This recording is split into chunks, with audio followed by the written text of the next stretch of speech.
Muy buenas noches amigos, estamos en Lima, Perú, su amigo José Luis Guardia, Papo Cuentacuentos. Al igual que ustedes, yo me quedo en casa y compartimos un cuento para las 9. En esta ocasión voy a ir en atropellada porque hay muchísimo que abordar de la zona tan privilegiada como es el distrito del Rímac. Privilegiada porque está llena de tradiciones, llenas de historias, llenos de fantasmas, grandes misterios y túneles. Lo primero que salta a la vista es el Cerro San Cristóbal, cuando uno va a acceder al Rímac o la contempla desde la parte del centro histórico de Lima. Y el Cerro San Cristóbal está cargado de energías porque en ese lugar don Ricardo Palma ya lo señalaba como el lugar en donde se podía pactar con el diablo o donde ocurrían cosas tenebrosas. De noche nadie accedía por esos lugares. Y habría que recordar un 9 de septiembre de 1810 cuando un caballero limeño, Mario Cordato, estaba enamorado de María Isabel y esta dama lo resistía. Y esta dama con su sirvienta habían ido a la iglesia de la Recolección de los Descalzos y este hombre la aborda y le dice: de aquí no pasas sin darme una sola prueba de amor. Y la dama le dijo: usted me ofende, yo soy una dama de reputación. Y el hombre sacó de su chaqueta un cuchillo y le hincó en el pecho. La sirvienta se fue corriendo pues a llamar auxilio. De inmediato llegaron por la calle de Santa Liberata, llegaron la policía, ¿no?, los ciudadanos, y lo redujeron.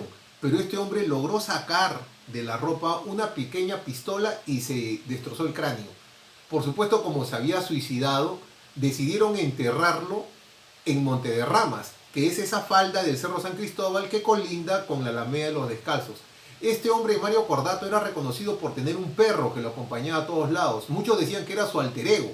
Y cuando lo sepultan, lo entierran, su perro lo acompañó durante 3 días sin comer ni beber y su perro se murió ahí al costado de su tumba.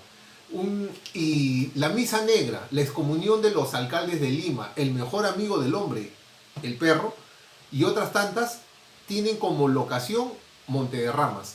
Y recuerden ustedes que en la Alameda ese era el sitio oficial de los duelos de caballero. Ahí se batían a duelo y mucha gente había muerto, como también pasaban esclavos, ¿no?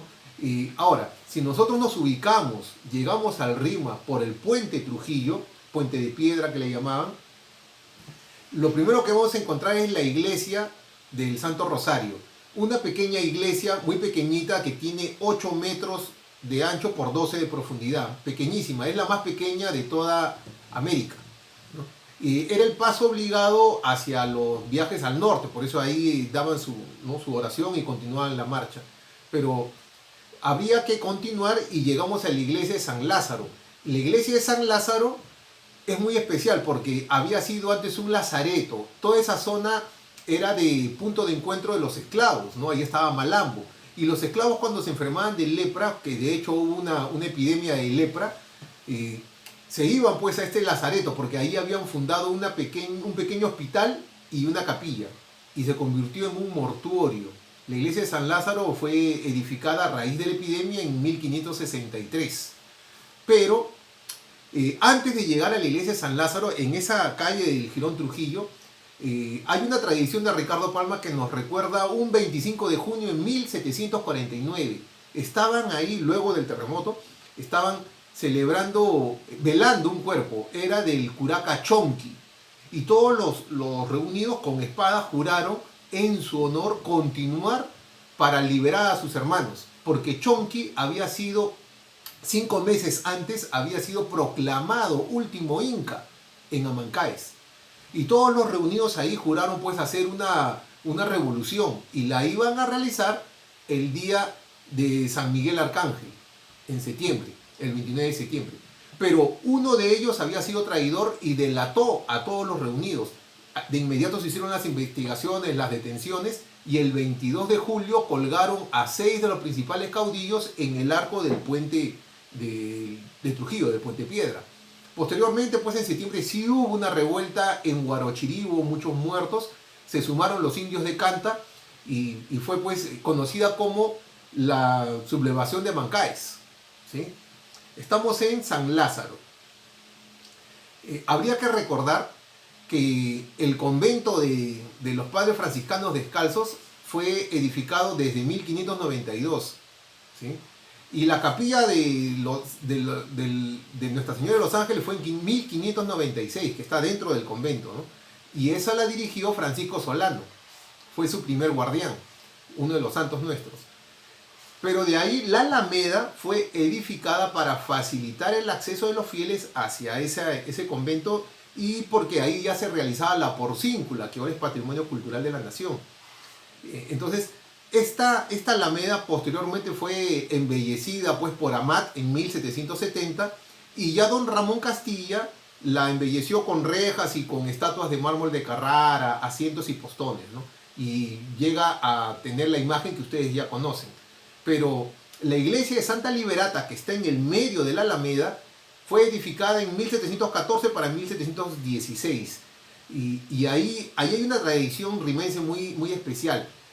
Un joven ladrón, Fernando Hurtado de Quesada, en 1711 había robado las hostias de la iglesia del Sagrario, que es la catedral de Lima. Y por supuesto en Lima había una consternación, no habían hostias para oficiar las misas. Y dieron buen dinero para dar con el ladrón. Pero un niño esclavo, Tomás de Moya, lo encontró bajo un naranjo enterrado en la Alameda de los Descalzos. Fue así que de inmediato dio parte a las autoridades, le dieron libertad a este pequeño niño negro esclavo, y encontraron que las hostias no se habían corrompido. Y como era una señal de milagro, decidieron edificar ahí mismo la iglesia de Santa Liberata. Ahora la iglesia tiene al costado un colegio de mujeres, ¿no? Rinning. Y ese colegio tiene túnel. Tiene un túnel que está tapiado, ¿no? Está anulado. Y hace una década atrás hubo una histeria colectiva sobre denuncias de las alumnas que habían vivenciado la presencia de un fantasma. Y era un fantasma de un esclavo, porque tenía motitas en los cabellos, en la cabeza, y arrastraba una pelota oscura, ¿no? Dando luces pues, de que era un esclavo sometido que arrastraba su cadena, ¿no? con su bola de metal. Si seguimos, vamos a llegar a la Alameda de los Descalzos, ¿no? Ya le hemos mencionado el duelo de los caballeros, y de ahí al costado ya nos encontramos con la casa, lo que había sido la casa de Micaela Villegas, ¿no? Miquita, la Perricholi. Pero en realidad, y ahí está la tradición que iniciando el paseo de aguas, el virrey Amat le había mandado edificar para su gusto el paseo de aguas.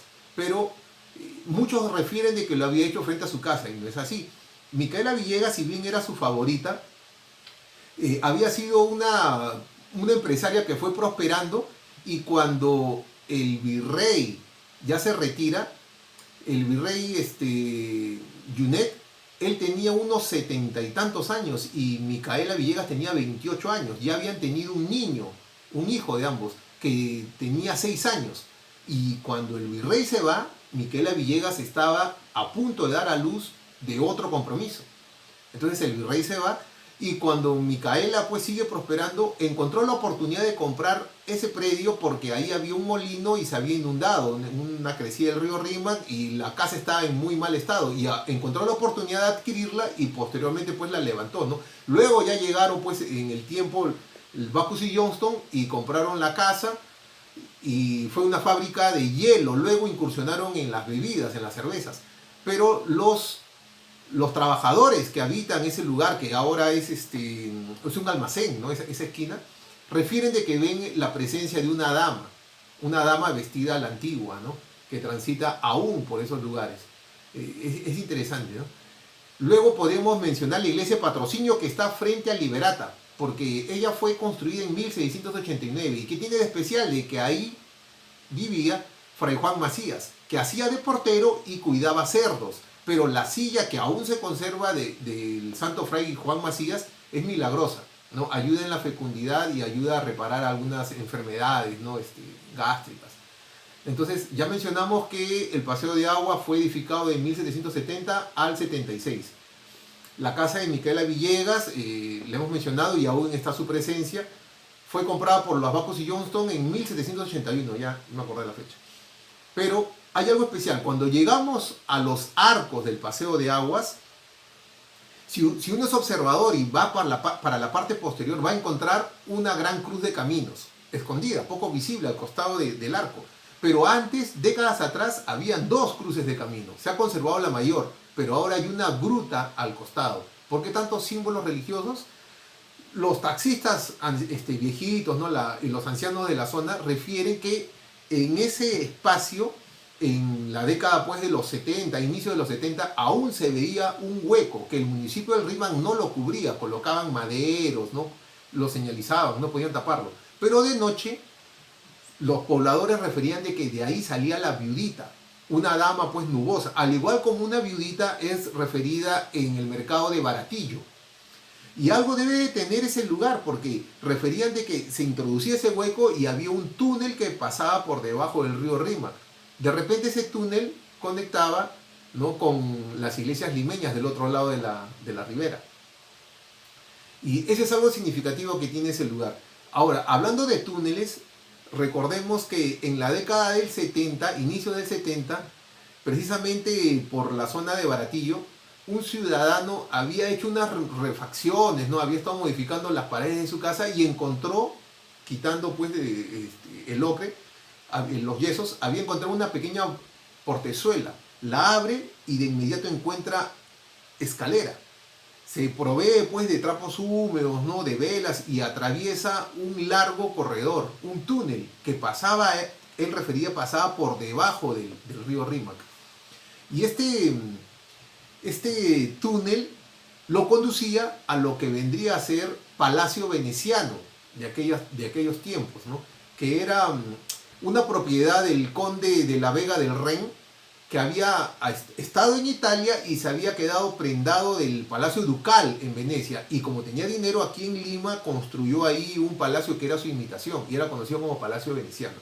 La cosa es de que este hombre, al entrar por debajo de esta casa, encontró una formidable riqueza, ¿no?, abundantes monedas, y se volvió rico. Dejó de vivir en el Rímac y se compró una casa ya del lado del centro histórico, que ahora es la Casa Barbieri. Fernando Barbieri era la persona a quien le atravesó esta experiencia, ¿no? Y en el Rímac hay un suceso interesante. En lo que vendría a ser el cruce de las avenidas Túpac Amaru con Caquetá, a esa altura está la antigua iglesia de Guía. Era una recolección, ¿no? Era una serie de edificaciones de esa hermandad, y esa iglesia no soportó los dos grandes terremotos, estuvo en muy mal estado, se declaró pues se pasó a ser propiedad del Estado, pero ahí se hacían entierros. Y se refiere que de ahí también salía un túnel que conducía a la avenida Alcázar, y otros refieren de que llegaba hasta la iglesia de San Agustín. En esa zona también ocurrió la batalla de Portal de Guía. Eso fue el 21 de agosto de 1838. Eran tiempos de la Congregación Perú-Boliviana. Castilla había traído fuerzas desde Chile, habían desembarcado en Ancón y habían hecho la marcha forzada para ingresar a una Lima amurallada. No podían ingresar por el Portal de Piedra, por lo que es detrás del Palacio de Gobierno. Tuvieron que hacerlo en la siguiente puerta, en el Portal de Guía. Y en la defensa, ¿no?, de la ciudad, ahí entablaron un feroz combate, y eso fue el combate de Portal de Guía. Ahí hubo 1040 muertos, 40 chilenos y 1000 muertos peruanos, porque hubo repase. Y así podemos ir enumerando una serie de situaciones que van describiendo al Rímac como un lugar en donde hay túneles, en donde hay fantasmas en las antiguas casonas, en donde también han habido lazaretos, en donde el lugar oficial de duelos era la Alameda de los Descalzos, el lugar más tenebroso era Monte de Ramas, ahí Don Dimas de la Tijereta pactó con el diablo, acuérdense ustedes, o esa bruja convertida en lechuza llegaba hasta Monte de Ramas, ¿no? Y el Rímac, al igual que Lima, que es tan antigua, que está próxima a celebrar 500 años, es un lugar mágico, encantador, lleno de misterios, y con decirles que durante la colonia, el lugar oficial en donde se quemaban los cuerpos era Hacho, era conocido como el quemadero de Hacho, ¿no? Y así tenemos pues una innumerable cantidad de tradiciones, de